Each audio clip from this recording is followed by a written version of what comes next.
Hello friends, ఇప్పుడు 3 ప్రోమోలు వచ్చినాయి మనకి. 3 ప్రోమోల్లో కూడా డిఫరెంట్గా వాళ్ళని ఎలా సెలెక్ట్ చేస్తున్నారు, వాళ్ళకి కావాల్సిన టాస్క్లు ఏంటి, వీళ్ళకి కావాల్సిన ఫన్నీ ఏంటి, వాళ్ళు ఒకవేళ ఒక్క వేవ్లో ఉంటే జడ్జెస్ ఇంకొక కోణంలో వాళ్ళని క్వశ్చన్లు అడగటం, ఇట్లాగా మనం చూస్తూనే ఉన్నాం.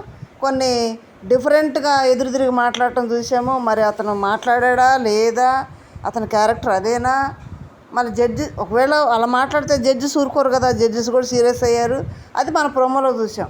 పూర్తిగా చూస్తే అయితే ఇంకొక కోణం ఏంటంటే అది కరెక్ట్ కాదేమో ఒక పక్క అనుకుంటే, ఇంకోటి ఏమనుకుంటాము, ఒకవేళ స్ట్రైట్ ఫార్వర్డ్గా ఉండేవాళ్ళు ఉంటారు కదా, మాట్లాడే ఉంటారు కాబట్టి ఆ టైప్ ఏమో అనుకోవచ్చు. ఆ పూర్తిగా మనం చూస్తే కానీ అదేంటనేది అర్థం కాదు. ప్రోమోలో చూసిందంతా కూడా కరెక్ట్ కాదని అనుకోవాల్సిందే, పూర్తిగా కరెక్ట్ కాదు అది. ఓకే, 3వ ప్రోమోలోకి వచ్చేటప్పటికి మనకు స్టార్టింగ్ ఏం చూపిస్తున్నారు, మెయిన్గా ముగ్గురు చూపించారు. అమ్మాయిని చూపించారు. ఆ అమ్మాయి మోడల్, కానీ ఆమె మోడల్గా నడుచుకుంటూ వచ్చింది. కానీ ఆమె మోడల్గా ఉంటే వీళ్ళకి కావాల్సిన కంటెంట్ ఎట్లా వస్తుంది? వాళ్ళని ఏం అడుగుతారు, మీరు షోకి ఎందుకు వస్తున్నారు, మీరు షోకి ఏ విధంగా ఉపయోగపడతారు, షో వల్ల మీకు లాభం ఏంటి అని కదా ఒక క్వశ్చన్లు అడుగుతారు. ఆ క్వశ్చన్లతో పాటు వీళ్ళకి కావాల్సిన గేమ్స్ కూడా పెడుతూ ఉంటారు. ఓకే, వాళ్ళు ఎందుకు వస్తున్నారో ఏం చేస్తున్నారో అవన్నీ కూడా వాళ్ళు చెప్తారు. ఇప్పుడు అమ్మాయి మోడల్ వచ్చింది, మోడల్ రాగానే మోడల్ వేలోనే నడుచుకుంటూ వచ్చింది. కానీ ఇక్కడ జడ్జెస్ ఏం అడిగారు, ఆ అమ్మాయి కూర్చొని రొయ్యలమ్మ రొయ్యలు కావాలా శ్రీముఖి అని అడుగుతుంది. అంటే ఆ టాస్క్ అంటే డిఫరెంట్ ఇచ్చారు. అమ్మాయి మోడల్ కాబట్టి ఒక చదువులేని అమ్మాయిలాగా ఒక రోడ్డు మీద కూర్చొని రొయ్యలు అమ్మేవాళ్ళు ఎలా ఉంటుంది అనేది ఆ అమ్మాయికి ఒక టాస్క్ ఇచ్చి చేయించినట్టున్నారు. అమ్మాయి అలాగే కూర్చొని రొయ్యలు అమ్ముతుంది, శ్రీముఖి కావాలని అడుగుతుంది. బాగానే ఉంది. అమ్మాయి వరకు పక్కన పెడితే నెక్స్ట్ ఎవరు వచ్చారు, కేతమ్మ వచ్చింది. కేతమ్మ రావడంతో హైదరాబాద్ తెలంగాణ స్టైల్లో బోనం ఎత్తుకొని మంచిగా డ్యాన్స్ చేస్తూ చాలా హుషారుగా వచ్చింది. రావడంతో మిమ్మల్ని అందరూ చూసడం చాలా సంతోషంగా ఉంది అని చెప్పడం బాగుంది. నా చిన్న బిడ్డ మా భర్తను చూసుకుంటుంది, మా భర్తకు పక్షాలు తోసిందని సెంటిమెంట్గా బాధగా చెప్పింది. దానికి అభిజిత్ రియాక్షన్ కూడా, అభిజిత్ అయితే ఈసారి మనం మెచ్చుకోవాల్సిన విషయం ఏంటంటే స్టార్టింగ్లో ఏమన్నాడు ఫస్ట్ ప్రోమోలో. అసలు ఇంకో విషయం మీకు అర్థమవుతుంది ఏంటంటే, మనం చూసిన ఫస్ట్ ప్రోమో అది సెకండ్ది. అసలు సెకండ్ ప్రోమో సెకండ్ ప్రోమోకి వేసారు. ఎందుకంటే స్టార్టింగే సప్పగా ఇస్తే ఆడియన్స్కి ఊపే ఉంటుంది. ఏదైనా కంటెంట్ లాగా ఏదైనా కొట్లాట క్రియేట్ చేస్తేనే కదా అమ్మో ఇది భలే ఉందని ఆడియన్స్ ముందుకెళ్ళి చూసేది. అందుకని రిలీజ్ చేయాల్సిన మాస్క్ మ్యాన్ ప్రోమోని ఫస్ట్ రిలీజ్ చేశారు. సెకండ్ రిలీజ్ చేశారు. ఓకే, ఇది బాగున్నంతవరకు. స్టార్టింగ్లో అభిజిత్ ఒక మాట అన్నాడు, నేను కంటెస్టెంట్గానే వచ్చాను ఇక్కడికి, తర్వాత ఇలాంటి కంటెస్టెంట్ ఉండడు అన్నట్టు పేరు తెచ్చుకున్నాను. కానీ నేను ఇప్పుడు ఇంకొక కంటెస్టెంట్ని సెలెక్ట్ చేయడానికి వచ్చానంటే ఆశ్చర్యంగా ఉంది అన్నాడు. మంచి మాట అన్నాడు, బాగా చాలా మెచ్యూర్డ్గా అన్నాడు. మళ్ళీ ఇక్కడ కూడా తన మెచ్యూరితనం అనేది చాలా క్లియర్గా అర్థమవుతుంది. కేతమ్మని చూసి ఏమన్నాడు, అమ్మ మీ లైఫ్లో చూసినంత మేము సగం కూడా చూసి ఉండం కాబట్టి మీరు బాగా ఆడుతున్నారు అని మాటలు చెప్పారు. ఆమె ఏమంటుంది, నేను బాగా ఆడతాను, ఇచ్చి చూడండి, మీరు 10 మంది లాగితే నేను ఒక్కదాని లాగుతాను అంటుంది. బాగానే ఉంది. కానీ ఇక్కడ అందరూ సెలెక్ట్ చేశారు, ముగ్గురు కూడా. ఆమె బాధకు కానీ ఏజ్కి కానీ సెలెక్ట్ చేశారు. కానీ ఇక్కడ ఆమెకు ఒక మైనస్ ఉంటుంది, ఇక్కడ ప్లస్ అయ్యింది. సెలెక్ట్ చేశారు, షోలోకి వెళ్తుంది, 50 మెంబర్స్లోకి వెళ్తుంది, సెలెక్ట్ అవుతుంది. వెళ్ళిన తర్వాత ఏమవుతుంది, ఒకవేళ వెళ్ళింది అనుకో, సెలెక్ట్ అయింది అనుకో, మైనస్లు ఏముంటాయి, ఇక్కడ వరకు ప్లస్ బాగానే ఉంది. మైనస్ ఏముంటుంది, పెద్ద ఆవిడ షోలోకి వెళ్తుంది. ఇప్పుడు ప్రతి ఒక్కరు కూడా గేమ్ ఇచ్చింది, వాళ్ళు ఏం రాస్తారు, బుక్కులు ఎట్టిస్తారు, బుక్లో చదువుకోవాలి. ఆ బుక్లో చదివేది చదువుకున్న వాళ్ళకే 10 సార్లు చదివితే కానీ అది అర్థం కావట్లేదు వాళ్ళకి. అప్పటికి కూడా మళ్ళీ బిగ్ బాస్ మధ్యలో హెచ్చరిస్తూనే ఉంటాడు, ఇలాగ చెప్తూనే ఉంటాడు. అలా చెప్తేనే వాళ్ళకి బుర్రలకు ఎక్కట్లేదు చదువుకున్న వాళ్ళకి, అంత సెలబ్రిటీలకి. మరి పెద్ద ఆవిడ చదువుకోలేదు, పక్కా తెలంగాణ యాసలో ఉంటుంది. మరి అక్కడ ఆ గేమ్ ఎలా అర్థం చేసుకుంటుంది? ఒకవేళ అర్థం చేసుకున్నా ఏదో కొద్ది గొప్ప వీళ్ళని అడిగితే చెప్తారు, అర్థం చేసుకుంటుంది. తర్వాత వీళ్ళతో గేమ్ ఆడేటప్పుడు ఫస్ట్ గేమ్ అర్థం కాక ఆడలేదనుకో, ఆ బ్యాచ్లో ఏం చేస్తారు వీళ్ళు, ఆ పెద్ద అవ్వకి గేమ్ అర్థం కావట్లేదు, ఆ వద్దులని పక్కన పెట్టేస్తారు. అంతే కదా జరిగేది. ఇప్పుడు చెప్పడం ఒక ఎత్తు అయితే వాళ్ళు గేమ్ ప్లాన్ చేసుకునే ఆలోచనలో ఉంటారు, కానీ చెప్తూ కూర్చోరు కదా వాళ్ళు, టైం అంత ఉండదు కదా. ఈ చెప్పే ప్రాసెస్లో వాళ్ళు ఏం చేస్తారు, అరే ఎందుకులే అవ్వ నువ్వు వాడు కూర్చో మేము ఆడతామని వాళ్ళు ఆడుతుంటారు, పక్కన కూర్చోబెట్టారు. మేము ఇప్పుడు ఆడేది ఎప్పుడు, ప్రేక్షకుల మన్నలను గెలుచుకునేది ఎప్పుడు? సరే కూర్చోబెట్టారనుకో, ప్రేక్షకులు ఏమనుకుంటారు, అరే పెద్దావిడ కదా చదువులేదు కానీ సింపతి గెయిన్ అవుద్దా అంటే కొంతవరకు అవుద్ది. ఇప్పుడు చూసే ప్రేక్షకులందరూ కూడా సింపతి మీదే చూసేవాళ్ళు ఉండరు, గేమ్ని చూసేవాళ్ళు ఉంటారు. ఖచ్చితంగా గేమ్ చూస్తారు. వాడి బాడీ లాంగ్వేజ్ ఇంతకుముందు మనం చెప్పుకున్నాం, అన్ని విధాలు పిన్ టు పిన్ అబ్జర్వ్ చేస్తారు. అయితే కొంతమంది ఏం చేస్తారు, పెద్దావిడ గంగావని ఎలాగ పెద్దావిడ ఆట ఆడకపోయినా కానీ ఆమె ఫాలోయింగ్ ఎక్కువ ఉంది, ఆమె బాగా బయటికి వెళ్ళింది తప్పితే ఆమెకు ఫాలోయింగ్ బాగుంది, ఓట్లు కూడా బాగుపడ్డాయి. మరి ఈమెకు కూడా సింపతి గెయిన్లో వస్తుందా అంటే వస్తుంది. కొంతమంది మరి గేమ్ చూడకపోతే ఆ ఓట్లు అయిన వాళ్ళు ఉండరు. ఇప్పుడు ఖచ్చితంగా 15 మందిలో చాలా పర్ఫెక్ట్గా జరుగుద్ది, 5గురిని సెలెక్ట్ చేయటం చాలా క్రిటికల్గా జరుగుద్ది. అయితే ఆడియన్స్ చేతుల్లో ఉంటేనేమో ఏదో సింపతి తోటి కొన్ని ఓట్లు అయితే ఖచ్చితంగా పడతాయి.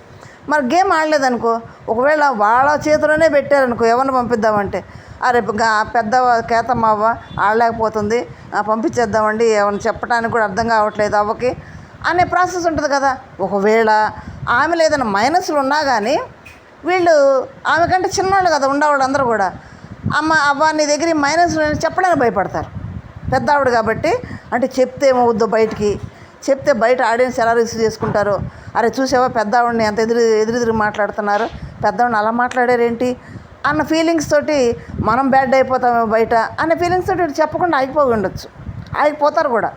నెక్స్ట్ కొంతమంది ఆమెకి సింపతి గెయిన్ తోటి ఆమె కొంగు పుట్టుకొని ముందుకెళ్ళడానికి, ఈమె ద్వారా కొన్ని నోట్లు పొందడానికి సింపతిలాగా ఉండేవాళ్ళు, ఆమెకు భజన చేసుకుంటూ ఉండేవాళ్ళు ఉంటారు, ఆ విధమైన వాళ్ళు కూడా ఉంటారు. కానీ ఇది మైనస్ అవుద్దాం, ఖచ్చితంగా మైనస్ అవుద్ది. అక్కడ ప్లస్లో వాళ్ళు ప్రమోషన్ 3 గ్రీన్ ఇచ్చి పంపించినా ఇక్కడ గేమ్ దగ్గరకు వచ్చేటప్పటికి కొంత మైనస్ అయితే ఖచ్చితంగా ఉంటుంది.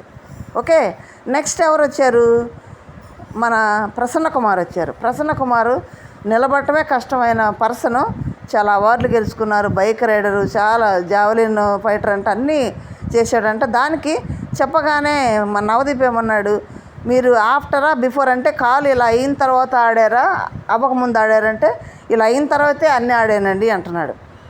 బాగానే ఉంది, పుషప్లు చేశాడు, బాగానే ఉంది. కానీ ఇక్కడ ఏమవుద్దంటే మనకి ఇతనికి ఇక్కడ వరకు కూడా నిన్ను సెలెక్ట్ చేయకపోతే, మాకు బయట ప్రపంచాన్ని నిన్ను పరిచయం చేయకపోతే మేము ఎందుకు ఇక్కడ అని సెలెక్ట్ చేశారు అందరు కలిసి, ముగ్గురు సెలెక్ట్ చేశారు.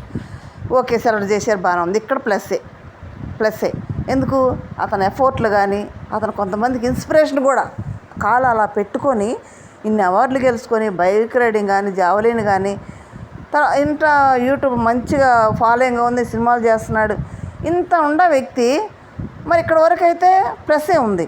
మరి మైనస్ ఎక్కడొచ్చిద్దయ్యా అంటే లోపలికి వెళ్ళిన తర్వాత సరే గేమ్ ఆడుతూ ఉంటారు చాలాసేపు. ఇప్పుడు గేమ్లోకి వెళ్ళిన తర్వాత ఉన్న పర్సన్ బట్టి అక్కడ బిగ్ బాస్ ఆ టీం వాళ్ళు గేమ్ డిసైడ్ చేస్తూ ఉంటారు. అంటే పర్సన్ నిలబడి, ఇప్పుడు మన రోహిణి వాళ్ళు ఉన్నారు, పార్ట్ గేమ్ పెట్టారు, బ్యాలెన్సింగ్ గేమ్. రోహిణికి కాళ్ళల్లో రాడ్స్ ఉన్నాయి, పాప చాలా ఇబ్బంది పడింది, చాలా కష్టపడింది. అటువంటి సిచ్యువేషన్, అటువంటి గేములు ఇస్తే ప్రసన్న కుమార్ ఆడగలరా, బ్యాలెన్స్ చేయగలరా అంటే మన 2 కాళ్ళు ఉన్న వాళ్ళమే అంత బ్యాలెన్స్గా చేయలేకపోయారు. అక్కడ ముగ్గురు, తేజ కానీ అక్కడ రోహిణి కానీ ఇంకొకళ్ళు ఎవరు, మరి వాళ్ళంతా బ్యాలెన్స్ అయిపోయారు కదా. మరి ప్రసన్న కుమార్ చేయగలడా, అంత బ్యాలెన్సింగ్ ఆ కాళ్ళ మీద చేయగలడా లేదనేది, ఒకవేళ చేయగలడంటే మాత్రం కామెంట్ చేయండి, నాకు చేయగలడా లేదనేమో 2 చేయకపోతే కామెంట్ చేయండి, చేయగలడన్నా కామెంట్ చేయండి. ఓకే, ఒకవేళ తన విల్ పవర్ని బట్టి కొంతవరకు బ్యాలెన్స్ చేసినా ఎఫర్ట్ అంతా కాళ్ళ మీద ఉంటుంది కాబట్టి చేయకపోవచ్చు. తర్వాత ఆ గ్రూపులో అయితే ఏదో కొంత ఆడగలడు. ఒకవేళ ఇంకో గేమ్ ఇలా బ్యాలెన్సింగ్ గేమ్లో పెట్టినప్పుడు మైనస్ అయిందనుకో, మిగతా వాళ్ళు ఏమంటారు, అరే నిలబడే గేమ్లు ప్రసన్నకి యుద్ర బ్యాలెన్సింగ్ చేయలేకపోతున్నాడు, నిలబడలేకపోతున్నాడు అని పక్కన పెట్టేస్తే ఛాన్స్ ఉంది, అక్కడ మైనసే కదా. నెక్స్ట్ వచ్చేటప్పటికి ఇద్దరికే పడింది అనుకోండి, ప్రసన్న కుమార్కి వేరే వాళ్ళకే గేమ్ పడింది అనుకోండి, వాళ్ళిద్దరూ ఎదుటి వ్యక్తి 2 కాళ్ళతో ఉండి మంచి గేమ్ ఆడేవాడు అనుకో, మరి ఇతనికి కూడా ఆ కాళ్ళ మీద నిలబడే గేమే ఇచ్చాడు అనుకో సపోర్ట్గా, మరి అప్పుడు ప్రసన్నకి మైనసే కదా. అది అన్నీ కూడా నిలబడకుండా చేసే గేమ్లు ఉండవు కదా, పాకుతూ కూర్చునే గేమ్లు ఉండవు కదా, అక్కడ నిలబడే గేమ్లు, పరిగెత్తే గేమ్లు అన్నీ ఉంటాయి కదా.